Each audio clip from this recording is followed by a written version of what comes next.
Well, welcome back to Open to Truth, a podcast all about exploring big ideas and discovering truth together. My name's Clint. Hey, I'm Tony. Welcome back. And we have a treat for you today. Our guest is Dr. Pete Enns. He's got a PhD from Harvard University, and he's the co-host of The Bible for Normal People, hugely popular podcast, author of many books, many of which have been deeply impactful in my own faith journey, as we'll talk about in the podcast, and for Tony as well. Yeah, you've heard me reference his books all the time. Anytime I talk about the sin of certainty, that's Pete Enns. Here's one behind us. Here's one, How the Bible Actually Works. Just a brilliant mind, great guy to talk to. So in this conversation, we talk about inerrancy, authority, inspiration. We talk about how we should introduce scripture to our kids and when. What else do we touch on? Am I missing anything? Tradition and its role. Yeah, we don't want to spoil all the surprises. I don't want to spoil it, but you're going to like this. So hope you enjoy the conversation. As always, if you like this sort of thing, subscribe. If you want to reach out to us or join the conversation, you can leave a comment on this YouTube video, or if you're just listening, you can write to us mailbag@opentotruth.com, and we'll answer your questions and interact with you. And I present you Pete Enns. Well, Pete, welcome to the podcast. Thanks, Clint. Appreciate it. You too, Tony. Yeah, thanks for being here, man. And yeah, we just mentioned a moment ago before we hit record, but Tony and I are both just have been really moved by your work, just your books over the years, your podcast, different lectures that you can find online where you've spoken at churches and stuff. Just really impactful in our faith journey and just trying to figure this out, what to do with the Bible, what is it, and what to do with it. Yeah, your books made me feel like I wasn't crazy for asking the questions I was asking and thinking what I was thinking. That would have, in the culture I was in at the time, been considered dangerous questions or dangerous ideas to ask. Many people weren't willing to entertain the conversation with me, but coming across your books, I was like, okay, I'm not the only one out there who's walking through this. Right. So, yeah, And the thing is, they are dangerous ideas. Yeah. And I mean that gently, but they are dangerous ideas within a certain kind of way of thinking. Sure. And it's okay to acknowledge that, I guess. But, Yeah.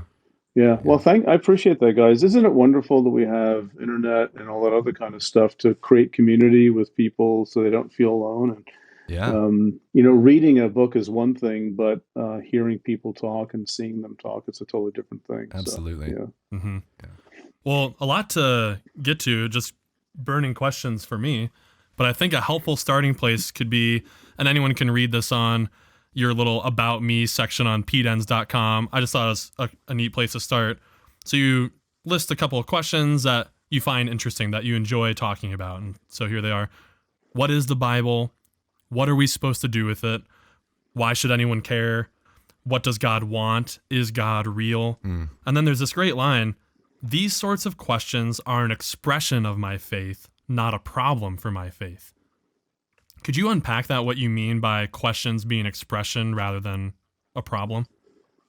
Yeah, I think people who are not on a faith journey, and let me just stop there for a second, because I know it's a bit trite and people don't like the language.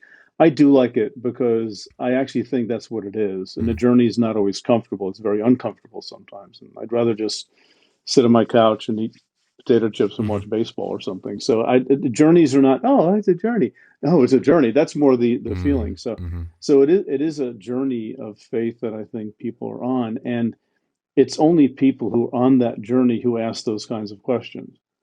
So it's not outside of that journey, but it's within that journey of faith that you ask those kinds of questions, which are based on us not knowing a lot of answers that we'd love to have answers to. So, and I think the reason why, for me, it's not just, well, it's okay to do that.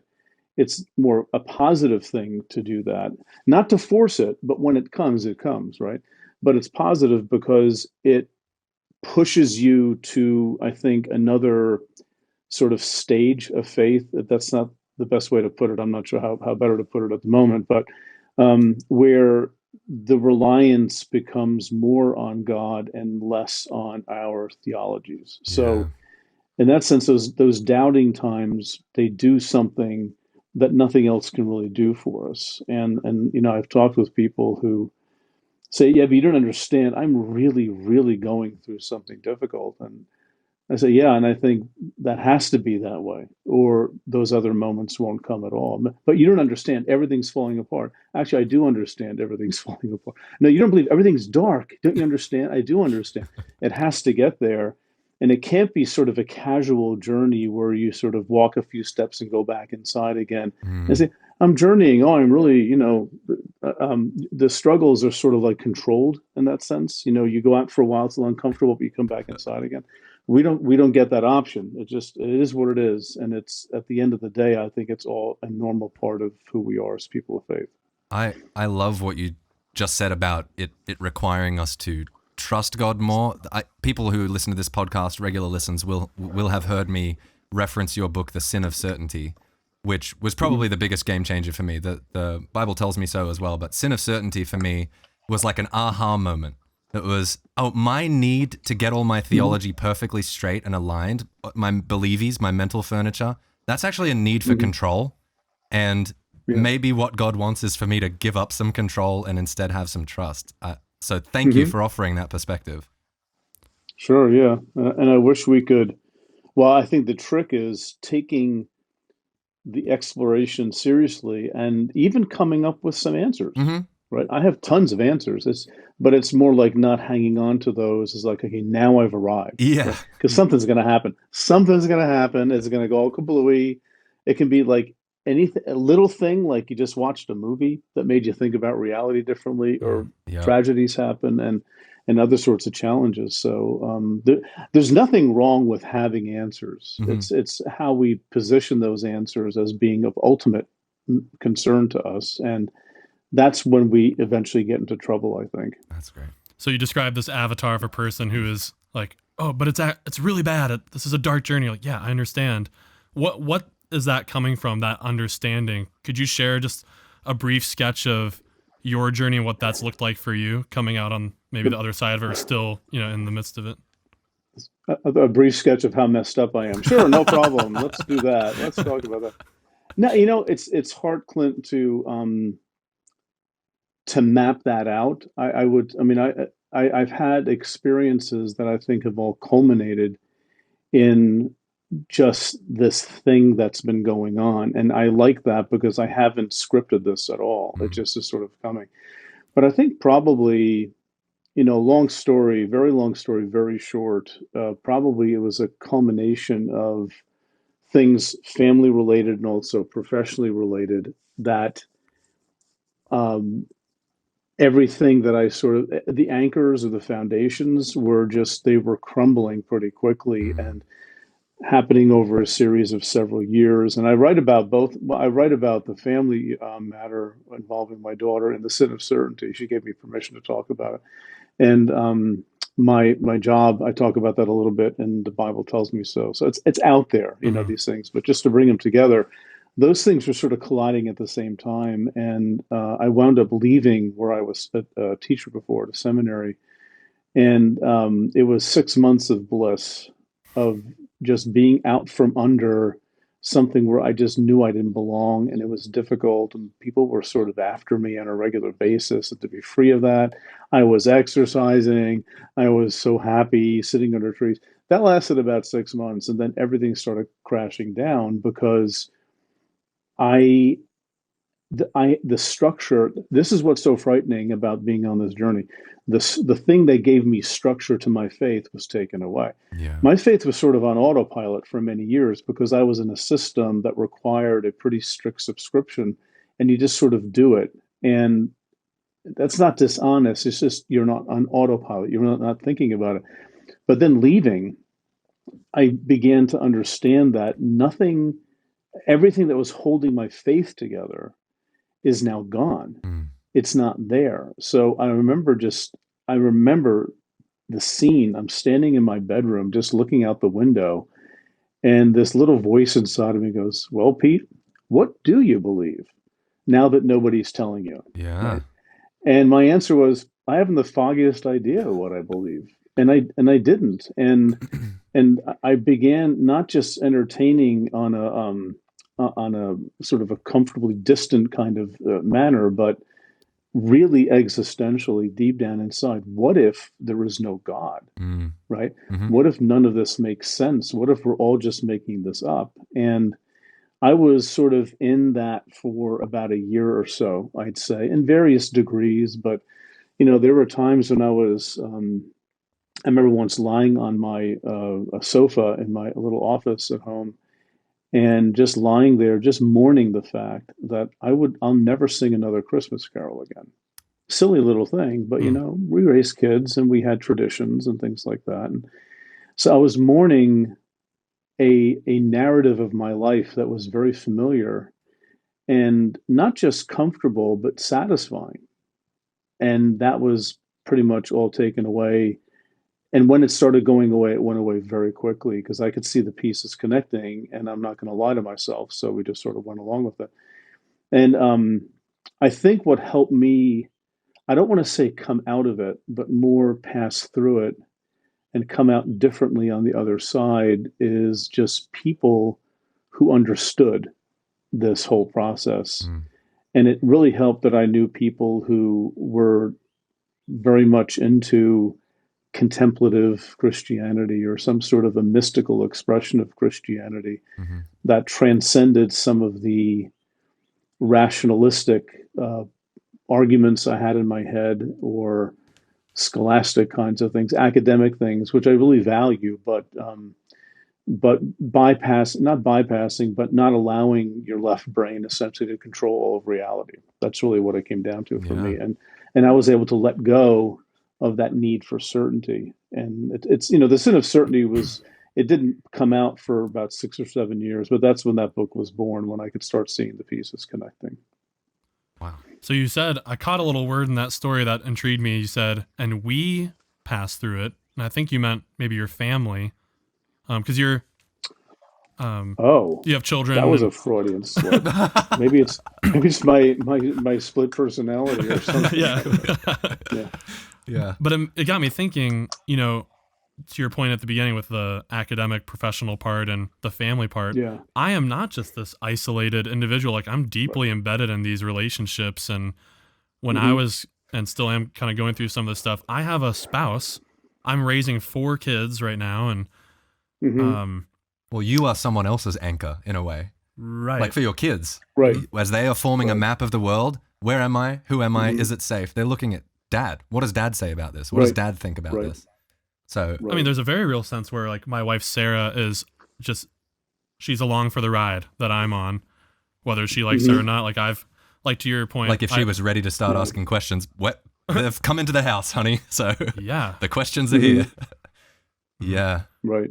So I didn't ask a question, but I guess my question would be, No, I think yeah. I see the question. It's a really common one, and it's an important one because we're not just individuals. I mean, you have to do what you have to do, right? Because you can't be a good father or husband if you're lying to yourself. Mm-hmm. So the question is, how do that deal with other people?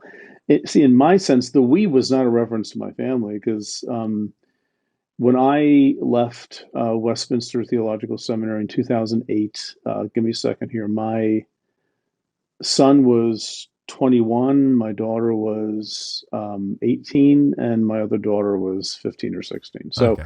they weren't little kids anymore. Yep. And when I left, I I I came home kicking the dog for a few years, Mm. and the thing is, like, when I told them I was resigning, they said, "It's about time, Dad. I mean, the place is killing you." So it wasn't really an issue. And then the whole the I guess the transformation, so to speak, of my own personal faith over a year and a half. I didn't really talk about it to many people, Mm-hmm. and plus, my son was in just out of college and living on his own, and my other daughter was in college, and one was in high school, and what does she care about her dad, that kind of thing. So it wasn't the same kind of thing. And we were, I mean, we were never, our family, and Sue, my wife, we were never, a fundamentalist family. So the baggage wasn't there. Mm. And but so there was unlike many people, there are no family implications for me of all of this, which I am very happy about, because I know people whose families are torn apart over Mm-hmm. these kinds of things. And that's a different kind of question. Like, how does the person who's on the move handle the fact that you go to a certain kind of church and your Yeah. kids are happy there, and your wife or husband has friends there, and that those are difficult questions to answer, and I think each one has to answer those in a way that makes most sense in their lives. Mm. Mm-hmm. Can I I? wish I could give a blanket answer to it, but I Right. can't. Yeah. Well, can I ask that you say at about a year and a half of sort of when you hit theological rock bottom and started to rebuild, Mhm. when you found yourself staring out that window thinking, I don't know what the heck I believe, how did you Yeah. then, even that next week, how did you carry on aiming yourself through life? Like, if none of the Christianity stuff is true, and then how should I move in the world? How should I relate to people? What should I be aiming at? What should I be moving towards? What did you fall back on? Right. How, just Well, how bedrock well, did we one get? thing, yeah, I mean, pretty bedrock. I mean, I remember vaguely just lying in bed for long parts of the day and Wow. just thinking, Wow. or just reading things. I think I mean, this is my temperament, but I think at that point I just took it upon myself to say, okay, we're going to do this, let's do it. And I started reading a lot of things that were of a more like a generally spiritual kind of nature. Hmm. And I got interested in, um, gosh, now I forgot what it was. Not the Enneagram, the other one that nobody does anymore. I'm an INTJ, The Myers that Briggs. Yeah. personality. Thank you. Yes, but just trying to explore myself, Hmm. which is really good Christian advice, by the way. I mean, Hmm. I think many people don't do that, but and just trying to understand myself and what makes me tick. And I was thinking of leaving the whole field of Christian writing or Christian teaching, and because jobs are hard to come by, and I had a severance that was going to last me for a while, so I had to think about that. And I was thinking of becoming a private high school like administrator or something like that Yeah, for a right. while, and but that never really would have worked out for me. I would have been fired probably inside of a week. Right. But I think I don't know what I don't really know how to answer that question Okay. because I just kept moving, Yeah. and maybe that's the German in me. There's this wonderful German saying, "Du kannst, denn du sollst." You can because you have to. Oh, I that's don't great. have an option to lie in bed all day. Yeah. I don't because Mm-hmm. I still have responsibilities at home, and Yep. and was I depressed? I don't. Maybe I was more in shock, Hmm. Hmm. and trying to process it all. Yeah. But little things happen. I mean, one little thing, if I can sort of relay a little story, I think I talk about this in the Sin of Certainty, but one was coming across a story of Mother Teresa on the internet that helped me a lot. I tell my college students what helped me most was meeting a woman on the internet, and they don't think Yeah. that's funny at all. So, Yeah. um, and it was a story of John Kavanaugh, who was a moral philosopher, I think at St. Louis University, which I think is a Jesuit school, but he was having his own faith crisis, and he went to visit Mother Teresa in Calcutta and met her, and she said, what can I do for you? And he says, you can pray for me. She goes, how can I pray for you? And he goes, pray that I have, what's the word that he used? Not not really, not more like conviction or certainty, or pray that I have some centeredness. And um, she said, no, I will not pray for that. And he goes, well, why not? Because what you're looking to hold on to is exactly the thing you have to let go of. Wow. And I read that, and but I kept going. And then he said, well, you seem to have a lot of sense of centeredness, conviction. And she said, I've never had that sense of certainty in my life, but what I've had is trust.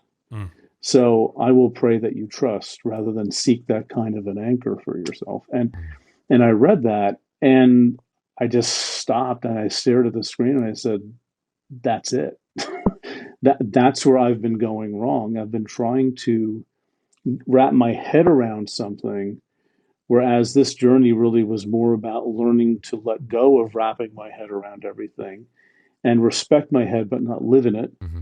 and take cues from other people who throughout the history of the church who are very wise and have passed through these things, and getting acquainted with things like the dark night of the soul, and St. John of the Cross and some others in the medieval period. And by no means expert, just, casually reading and talking to people. That's all you need. Mm-hmm. You don't have to become an expert in any of these things. Just become acquainted that there are other ways of doing this besides the way that many churches sort of assume you should be doing it, which is being sure of everything you believe. And if you Mm-hmm. don't, you've got a problem you have to work out. Mm-hmm.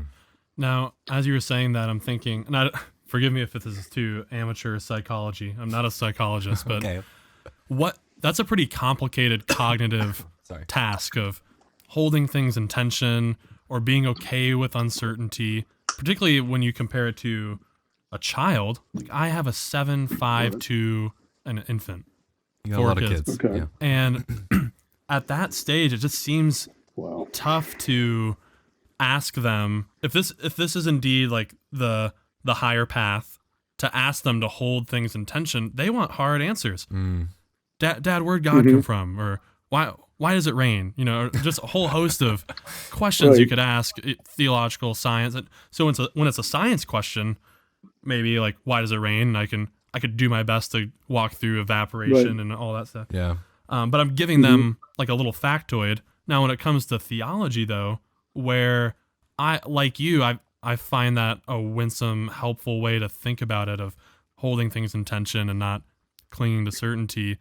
How do you raise kids, I guess, to be on that? Or do you have to go through a stage of like black and white and then gradually give that up and, give up the certainty as you mature and you're able to hold things in tension? I don't know. Perhaps. I think not to put words in your mouth, Clint, but what I'm hearing, I've heard from many people too, and I've asked it myself. It works for you, but kids need something more certain, let's say. So what can I give them? And my answer to that has become, why would you want to give your kids something they're going to need therapy to get over one day? Yeah. Right. Yeah. Now, I understand that kids are concrete, and I understand I've raised 3 of them, and I sort of could see that. But if your child is cognizant enough to ask a question like, where does God come from, or something like that, I think affirming the validity of the question. This is not a bad question. So many people ask that, and some people think this way, other people think that way, and to be honest with you, I sort of think this makes sense, but I'm not exactly sure. And letting them, a question like that may suggest they're ready for more than just where does rain come from kind of thing, right? And to begin cultivating some sort of a culture at home of being comfortable with not having all those answers, even if the church expects you to give your children those answers. And this is why sometimes people have to leave churches, or they make very judicious kinds of decisions about what's it going to look like if we stay in this church? How are we going to do this? And I understand those are difficult kinds of tensions. But if we raised our kids not wring their hands theologically, um, and encourage them to be curious and to explore, and to not think at the age of 12 what they thought at the age of 7. Yeah. Right. And not to think at the age of 40 what they thought at the age of 7. That God is big, and our thinking grows with our age, and we come to understand more, and it's all okay. That's like a very um, that's not a tenseful kind of way to grow up. I think it's not the evangelical way, perhaps, but I'm not sure evangelicalism has done a great job in this area. That's a great answer. Yeah. I mean, I have a daughter. I have 2 grandchildren now. My daughter is adamant not to do. I mean, she thinks really deeply about this, but she doesn't want to tell her 3.5-year-old daughter, who's already prone to some anxiety, Yeah. it's okay, God's going to take care of you. She's not going to say that, because bad things happen. Right. Yeah. And that kid will figure it out when they begin to develop more cognitively, around 8 or 9 or so, from what I understand. They're going to see that for themselves, and then, wow, I was just kidding. here's the real way to think of it. You have to Yeah. think differently, maybe from the very beginning. Hmm. And, Yeah. Rob Bell it's a has tough this, call, though. he has a good line in one of his books, Launching Rockets, a book on parenting. He says their mission has been to raise their kids in such a way that they will have to unlearn as little as possible. Ah, Just minimize the Yeah, unlearning that needs to happen later. yeah. You know? right. So to Right. that end, maybe we can shift a little bit here to some topics about the Bible. I think Okay. for a lot of folks, some of these issues can kind of crystallize in this area. So one way to tie it up would be, or to make the connection, like, should I even really let my kids read the Bible? On their own. I think that's a Yeah. worthwhile question. Just Yeah. here you go. Here's some kids' Bible, and all the animals on Noah's Ark are smiling, but the real Right. story is, Mhm. Yeah. hundreds of thousands of people are drowning, and it's devastating. Yeah. So I mean, it's not as bad as giving them a loaded handgun, but No. theologically, perhaps, just like Yeah. reading the raw scripture without guidance, like here's a little children's Bible. That's like a question a parent might ask. At what Right. stage do I introduce, if the Bible is an important part of our faith community to some extent, at what Right. stage do I introduce some of these stories and biblical But ideas what to them? what age do I impose this on them against their will? So, I think that's a very good question, and I think that's part of the Yeah. inerrantist dilemma of wanting to put this Bible in front of them as quickly as possible and to start from the beginning. Mm. Got to start with Genesis. Worst place to start for kids. That's Right. all. I mean, as a biblical scholar, I will tell you all of the complicated problems of biblical scholarship you will visit in those first 10, 11 chapters of Genesis. Yeah. They're difficult. It does take a certain degree of sophistication. I don't mean getting a PhD. I just mean having a really good study Bible and maybe reading a couple of books. That's what I mean. Just it takes some thinking to know what's going on in those chapters. And they're not really for kids anyway. So a few years ago, I helped start a Bible curriculum for kids called Telling God's Story. And Oh. this was back in 2009 or 2010. And several volumes are out now, but I wrote a couple of them. Hardest writing I ever did was writing to little kids. I bet. Like, you haven't lived until you've explained a Pharisee to a 6-year-old. And I mean explained a Pharisee, right? Not just there are bad people who hated Jesus, but just like, what is a Pharisee? Jesus was probably a Pharisee. So what is a Pharisee? How does they fit into that culture? That's hard Yeah, writing. that's not easy. No, it's not. But we decided to begin in their first few years, like maybe, starting at 5 or 6 or so, the first 4 years, really just talking about Jesus and the stories that he told and the things that he did, and talking about some of the conflicts he had, perhaps, and focusing on that. And then later on, moving into maybe some of the other Old Testament stories when, they already have sort of a foundation. And then in high school, maybe dealing with, they haven't gotten this far yet, but dealing with issues of history, frankly, Yeah. and like the flood story or the Canaanite massacre and things like that.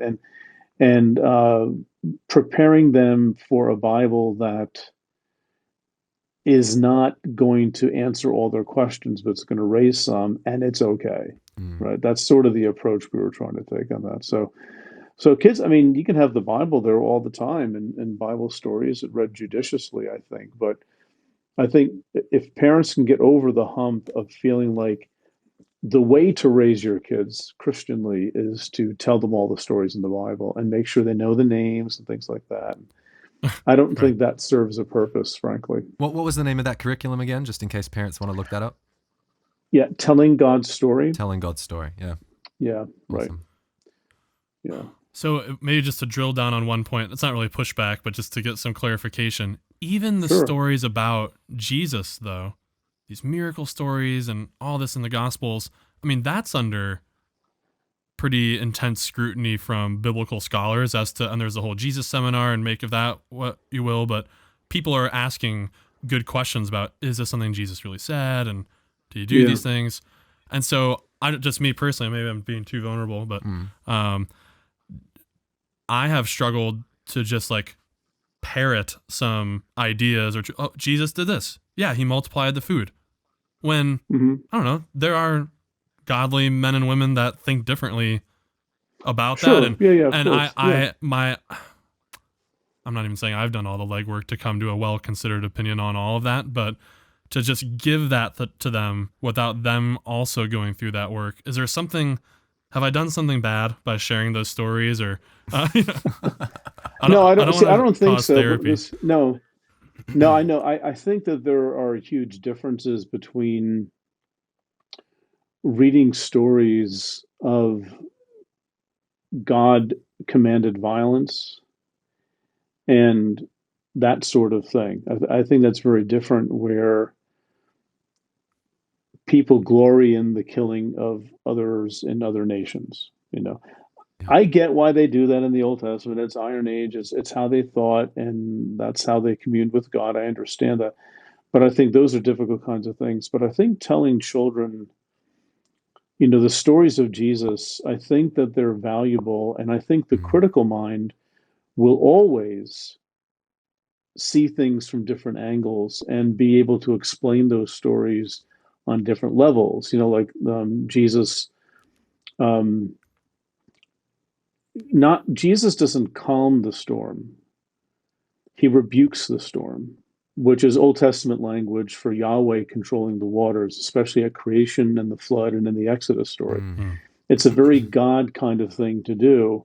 And you can see that as, for example, possibly the gospel writer's creation to communicate the significance and the importance of Jesus of Nazareth to an audience that would understand the use of illusions and things like that. I mean, I can explain that very easily, but a 6-year-old is not going to get that. Yeah. But I think there's something powerful in the stories for children too, that who can make up their mind about some of those things maybe later on. It doesn't do harm. First of all, I could be completely wrong with that explanation that I just gave. I Yeah. mean, I'm totally open to that. I mean, what do Hmm. I know at the end of the day, right? But I can explain those things more anthropologically than supernaturally. I can do that. I could be wrong about that, right? Hmm. And there's no harm, so to speak, in children, I think, looking at Jesus as wonderful and fantastic and bigger than us, but still loving, and giving that example of what God is like for Mm. us, right? Yeah. So I think there's less of a problem with that, Clint, than there is with some other things in the Bible. Okay. Well, let's shift there. That's right what I was about to say. So you have this line Mhm. also that I really like. The Bible that tells us about God is a messy book that just won't behave itself. And the word behave has been ruined for me by Austin Powers, just when he kept saying, "Oh, behave." But Yeah. can't help but I think of never that. once thought of that, but that's a good point. Yeah. So imagine Austin saying that about the Bible. Oh, behave. What do you mean by that? Like, what does it mean to not behave? And just some examples for folks that might be like, what does that mean for a book to not behave itself? Yeah, it's just more sort of my tongue-in-cheek way Yeah. of saying when the Bible doesn't do what we were taught it has to do, Yeah. which is like all the parts make sense. In other words, there are no contradictions. Every writer's on the same page theologically. There are no tensions between the Gospels. When you read Samuel King's and their account of things, and then the Book of Chronicles, they cohere perfectly. Well, no, they don't. The Bible doesn't behave itself very well, does it? I mean, Mm. according to that kind of a standard. I think it's fine just the way it is. It just doesn't. It doesn't act. I mean, again, whoever's listening to this, I don't know. I'm not trying to make people mad here. Not really, but I have to say that I think an inerrantist mentality of the Bible is one where the Bible really has to conform to a fairly narrow and rigorous set of standards that the behavior of the Bible itself simply won't recognize. It Mm. won't fall into those categories. Yeah. And that's all I mean by, the Bible doesn't behave itself. Were It's you, fine the way it is. were you at some point an inerrantist? Um, Oh, you stumped him. You put him on the Good spot there. question. Yeah. Got him. Good, Didn't good think that would question. be the question that got him.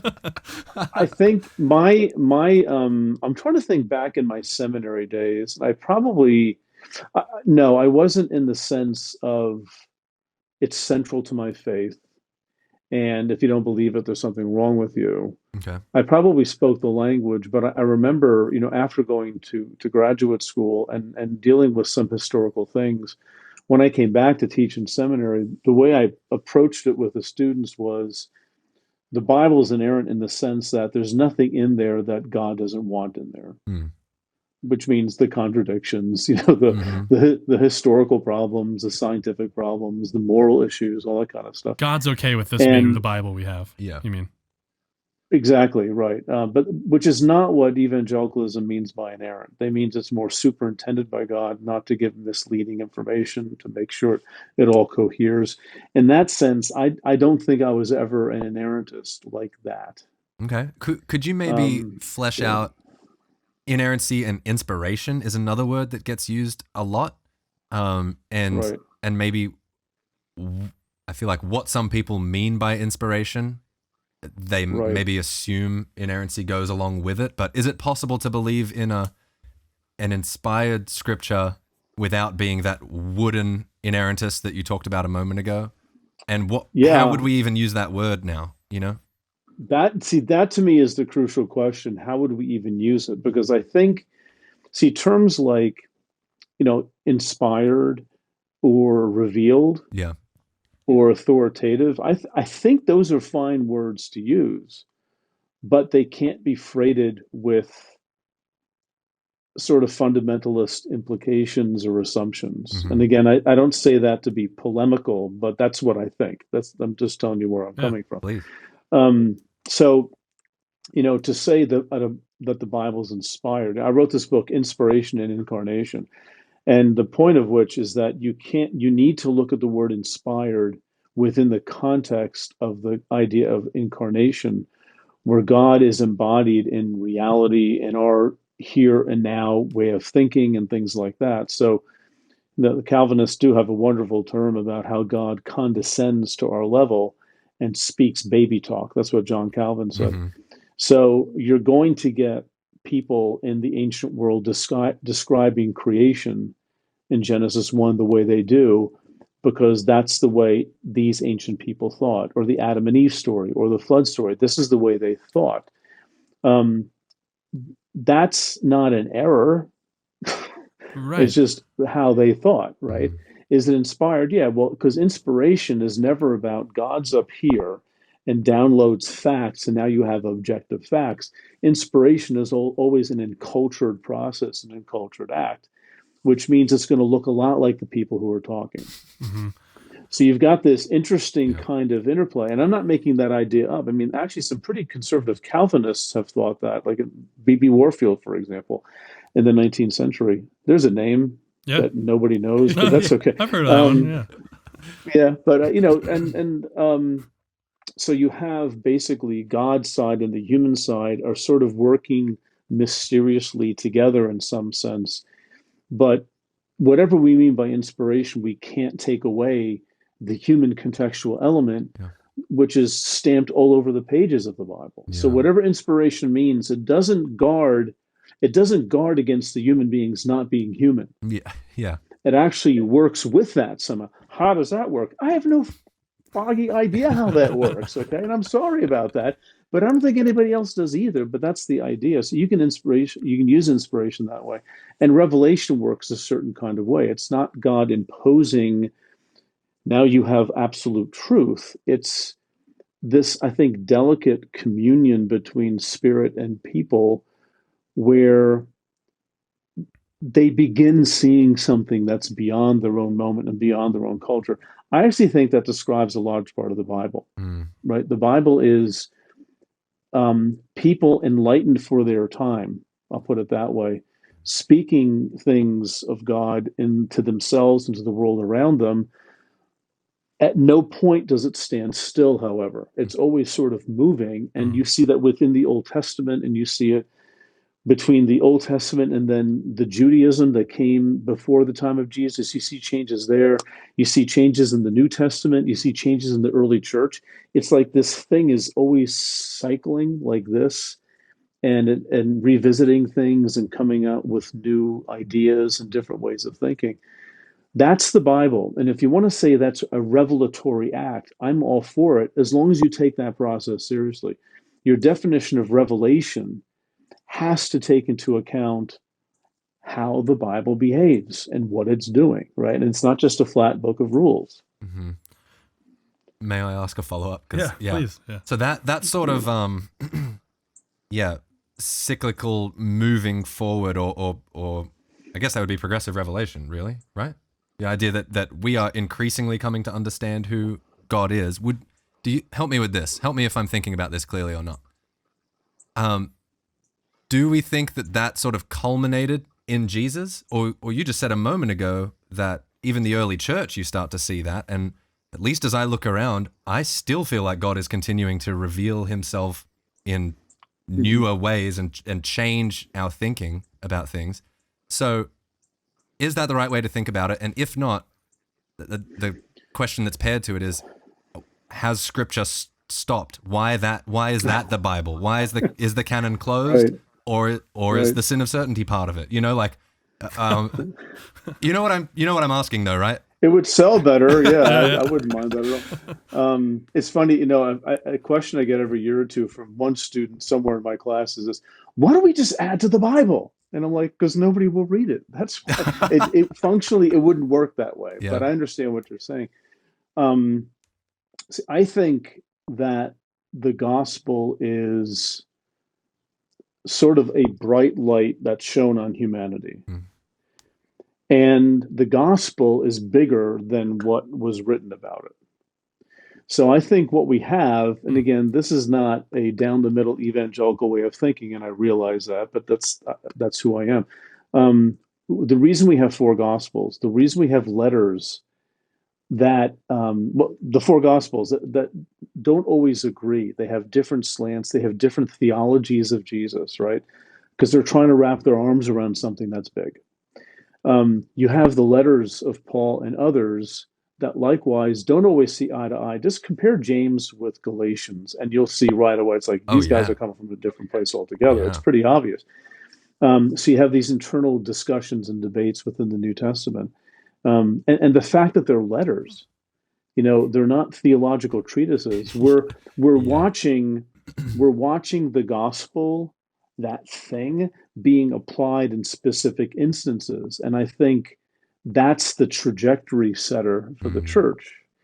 And you get, as the centuries go on, that thing is happening all the time, everywhere in different places. The creeds of the church, from the 4th and 5th centuries, and even earlier, they're wonderful statements, but they're another instance where you have the gospel, that bright light that is being interpreted within the context of Neoplatonic philosophy.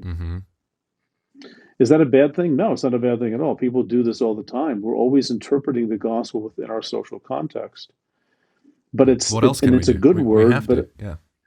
Exactly, that's just it. We're people, and if we have, this is one of the reasons I wrote Inspiration and Incarnation. If you have an incarnational view of the gospel, not only is it unavoidable, it's actually the way God works through people, not bypassing their culture, but actually within that, because God can handle it all. Well, how do you know if you're right? You don't. There's the trick, folks. You don't know if you're right, but you walk by faith and you do the best that you can. You try not to kill other people. This is simple. This is not rocket science here, And then we get to talk theology. We get to discuss ideas and go back and forth for the betterment of ourselves and the people around us and the world we live in, right? And those, I think, are good things, and that is a progressive revelation, I guess, we can put it that way.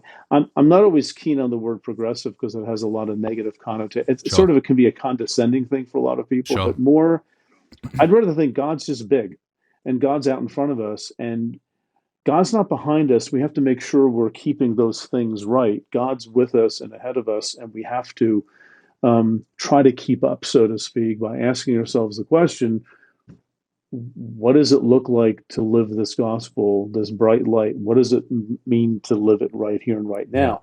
That's not a question that's going to be answered for you in Romans. No, it can't be. Right. That's Romans will help.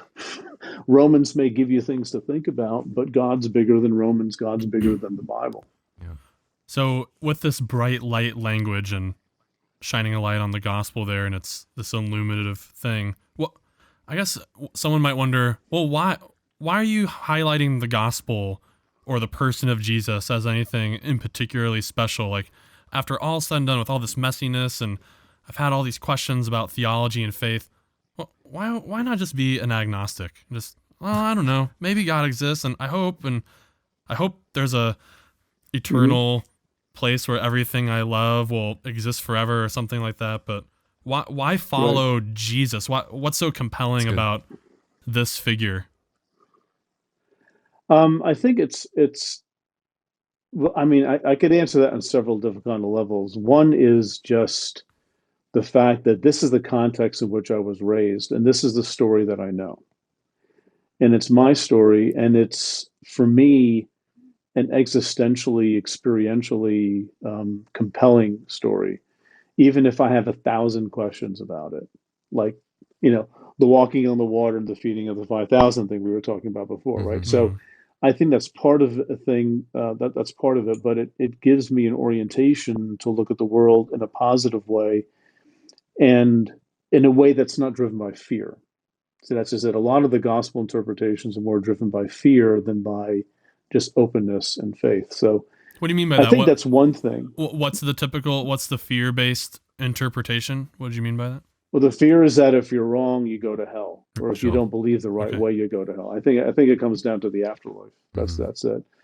And and I think that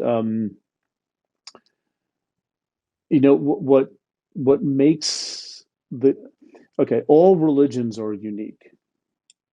All religions have distinctive marks. And I think, many Christians that I've listened to over the years are very open to those marks of other religions where the Christian system has not always gotten things right. So that's one thing, to be in conversation with other religions, especially Judaism, because it's so close to Christianity. Um, but one thing that I find just attractive because it's paradoxical about the gospel is this idea of suffering. Now, and not just suffering, but humiliation, and the idea of a a religion in the first century that began with its founder being humiliated on a Roman cross, Yeah. and that God associates, the God of Israel associates with this figure. That's the New Testament faith. That's what they write about. But this has nothing to do with history. I don't know whether those things are real, whether they happen, but the testimony of the New Testament writers, like, this is our beginning. That makes absolutely no sense in the first century. It really doesn't. And it makes no sense in Judaism, because God is not one who voluntarily associates with shame and humiliation. But God is glorified. God is to be honored. If you shame God in the Old Testament, that's largely what the Israelites do for large portions of the Old Testament. In the narratives, anyway, God feels shame, and He has to correct that by punishing and by putting Himself back in the honor position rather than the shame position. The poor And bloke the who New dropped the Testament, Ark I of the think, Covenant. Oh yeah. You No, seriously, don't drop the yeah. ark. Yeah. Yeah. Think Or about so him. many things. It's like, gee, calm down. It's not that big of a deal, But it's the honor and shame dynamic that I find reversed with a vengeance, if I can use that word. It's reversed in the New Testament in ways that are paradoxical, where Paul calls himself a slave of Jesus Christ, right? So that's a self-humiliating thing, to die to self, to think of others more highly than yourself, and just again the idea of the founding of the faith rooted in a humiliating death. But he was raised from the dead. Okay, but still, how this began is like a non-starter. Mm. It is, what does Paul say in Corinthians? Uh, it's scandalous to the Greeks, and to the Jews it's an offense, right? Yeah. It's like an offense to one. It's just a stumbling block for one, and Foolishness it's to the Greeks, ridiculous. stumbling block to the Jews, something like that. Thank you. Yeah. Foolishness to the Greeks, and it is foolishness to the Greeks, and a stumbling block, and it is. And I used to think, boy, why don't they get their acts together? No, they're right. They're absolutely right. This is foolishness and a stumbling block. And this is why Paul in Romans has to, very early on, like in verse 16 of the first chapter, I think it's 16, he says, I'm not ashamed of the gospel of Christ. It's the power of God for salvation. Well, why would he be ashamed? because of how it started. Because yeah, But he flips the table. It's in the shame that the power of God is shown. That is like, okay, this is not my lead if I'm making up a religion, right? And I Yeah. find that to be very, very intriguing and paradoxical. And that then ties to the notion of suffering and this. And again, I don't say this lightly. This is like, I don't have the right to speak a lot about a topic like this, but um, the idea of how our suffering is something that actually draws us into the presence of God, not away from the Mm. presence of God. And I find those to be really, beautifully reorienting away from self-promotion, right? The shame honor thing, and then not thinking that there's something wrong with you when you're suffering. Yeah. Which is a notion that Job's friends had, in the Old Testament. Job didn't, but Job's friends did. So, yeah, I think that's what I would say, but I wouldn't come at it in the conventional way that, well, you're going to hell, you need a savior, because I mean, I don't see that in the New Testament either, Hmm. So right? I don't see that as this is how they go about explaining the reality of Jesus. so here, Yeah. sorry if this is complicated, but I have a follow up here. So we were saying, okay, instead of explaining inspiration with the top down method, like, of course, the authors of Genesis 1, let's say, incorporated these details. A lot of other cultures had similar things, or maybe Right. like God's command, I forget which book, maybe Joshua, of wiping out the Amalekites or something. I don't need to work in to my theology that God wants me to kill infants. Rather, like, of course he thought God told him to do that. All the other Mhm. cultures had violence. Now, here, though, in the New Testament, this seems to be an exception to that idea, that because you led off with this is weird for first century Palestine. It's not, of course, Yeah. that people would attribute this humiliation to the founder of their religion or to God himself. Hmm. Right. So that, can you just speak to that? Hmm. Is that what we're saying? Like, that's what makes it compelling, or Christianity rather, or Jesus, that it's Well, unique in that it's way? what makes it compelling to me. It makes it intriguing to me, the notion, right? Mm. The thing is that, again, all religions have distinctive markers. I shouldn't say unique, that's maybe too much, but all religions have distinctive markers. There are things about Christianity that are parallel in other religions. There are things about what Jesus says and does that are parallel in other religions. One of which is a miraculous birth, and one of which is rising from the dead. Hmm. These are not unique in the ancient world, right? So I'm looking for things that, what is it that makes Jesus and the gospel stand out? And it's it's the willingly entering into a state of shame and Yeah. It's humiliation. so unexpected. It is, and I'm not saying that's not proof that Christianity is true. I'm not saying anything like that. Okay. But to me, it's like, that's compelling. And I've asked people, are there other religions that have done something like that in the past? And I haven't yet gotten an answer uh, that in the affirmative to that. I mean, there might be, but if it's that hard to find, Right. maybe it's a minority voice anyway. But this is, the symbol of Christianity is a cross, for heaven's sake. Yeah. That is not an empty tomb; it's a cross, and um, there is much more to that than, well, this is going to get me to trouble. Not with us, though. Whatever. I'll never see you guys again. What do I care? Um, I think there's much more to the cross than simply God needs somebody to shed blood Oh, to sure. cover over everybody's problems, Yeah, right? So, that won't get you in trouble with um, us. Um, not with you guys. I'm thinking, like, I know people are listening yeah. and they might not have ever heard this stuff before, and Hmm. I'm very sensitive to that. But I think that the the blood centered, sacrificial atoning element of the cross, in my opinion, where I stand now, owes an awful lot to the fact that that's the only Jewish vocabulary that the New Testament writers had for describing something that was so utterly bizarre and unexpected. And Mhm. just this is not the way the almighty, sovereign, glorified creator of the cosmos shows up. This is not how it's supposed to happen. Mhm. And so I think they had to do what they had to do, which is interpret it in ways that are culturally and contextually meaningful, Hmm. which I take very seriously as a scholar. But I don't know if that's the only thing. And the history of the church will support that because there are at least 5 or 6 atonement theories, how the cross works. And they don't all emphasize the necessity of shedding blood Yeah. like a sacrificial lamb. Yeah. Hmm.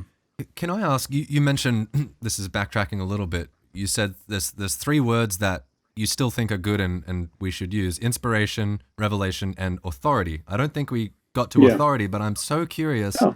how you feel. Would you like to? I would love to, just for my own sake. I'd love to know how you think about scripture as authoritative. I have thought for myself, I don't know what it means for certain portions of scripture to be authoritative, like depending on what genre they belong to. What does it mean for a poem to be authoritative? I don't know. Right. But Paul's epistles, should we think about those as authoritative? Or That little 16-verse letter to Philemon. Yeah. Holy cow. right. Yeah. So in what Yeah. sense can we hang on to the word authoritative? Well, I think, the way that you were just describing authority is a different way that I think of authority. Yeah. So I don't think of it as like, here's the line, do it. Mm-hmm. Because you don't do what the Psalms say. Right. The Psalms express things, right? So and plus, I'm not so sure, we should adopt some things in the New Testament about, women in the church, even though Paul himself seems to be of a different mind depending on what letter you read, right? Yep. So I don't mean that's why, an authoritative Bible in that sense requires inerrancy. Yes. You have to have it all hanging together, right? For me, authoritative is more, you can't make a move without engaging the scriptural tradition. And you shouldn't want to make a move without engaging the scriptural tradition. Sometimes that means engaging it critically, but you're still engaging it because it's important. It's a value to the community. And the authority is not so much in telling you what to do or how to think about everything, but maybe just it's sort of like reading. Now, somebody's going to say, you think the Bible is just like any other book. I really don't think that, but this is just an analogy.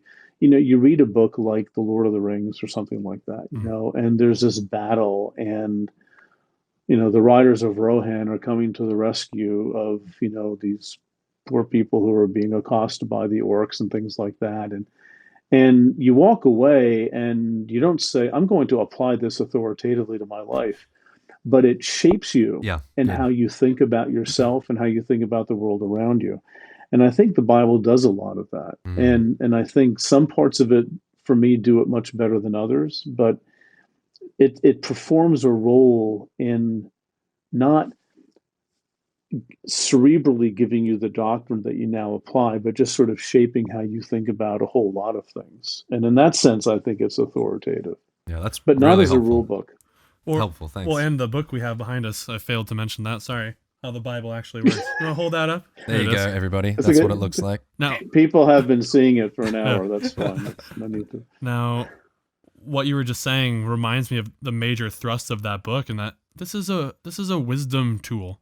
So, like when you were saying, it's a self-imposed obstacle I'm gonna put in my way before I change my beliefs. I'm giving it that pride of place in my life, that I'm kind of giving it power, maybe, or authority to shape me. And I thought of just a story that I come back to, and I don't know how apocryphal it is, but that portion in, I think it's, what book? But it's like the casting the first stone bit with the woman caught in Oh, adultery. sure. Yeah, And like John, yeah. So when I read that, there's something about that's transcendent, that impacted me. I now want to onboard that into my wisdom tool belt when I go about in the world. Right. And that's not the end all be all. Maybe there is, I don't know, maybe there's a time to cast a stone. But what was so compelling about that scene is really reflect on your own heart before I cast a stone.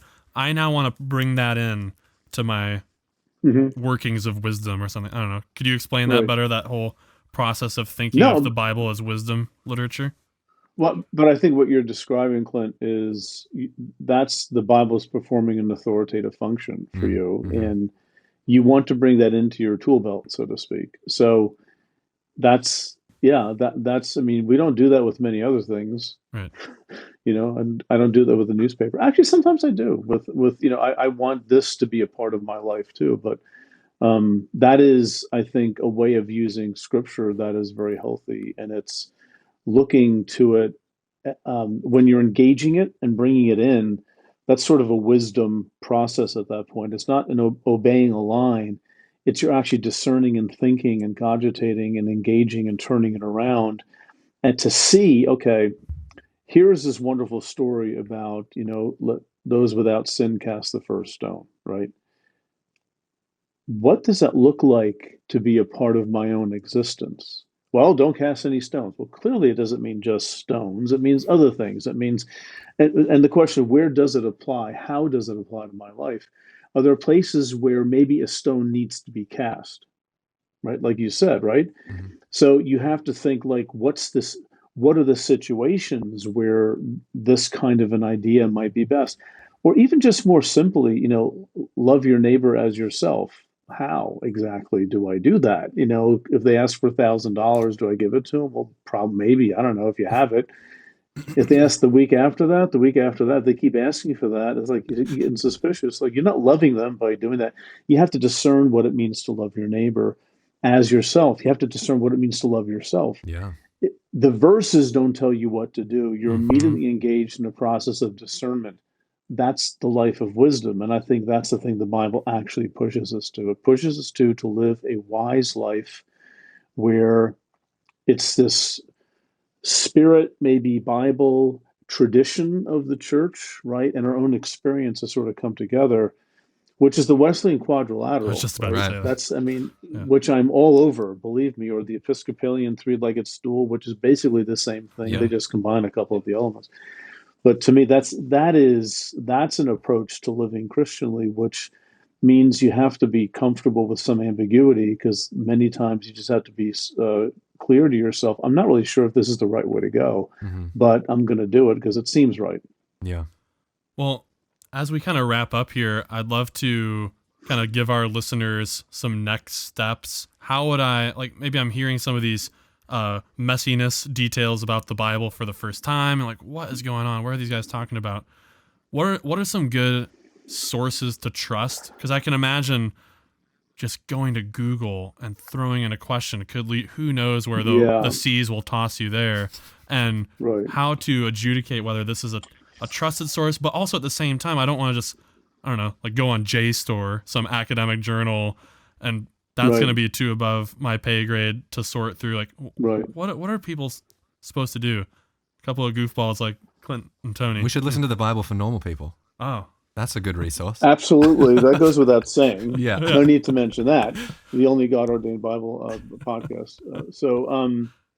I think it depends on where people are in terms of their own like energy level and even background.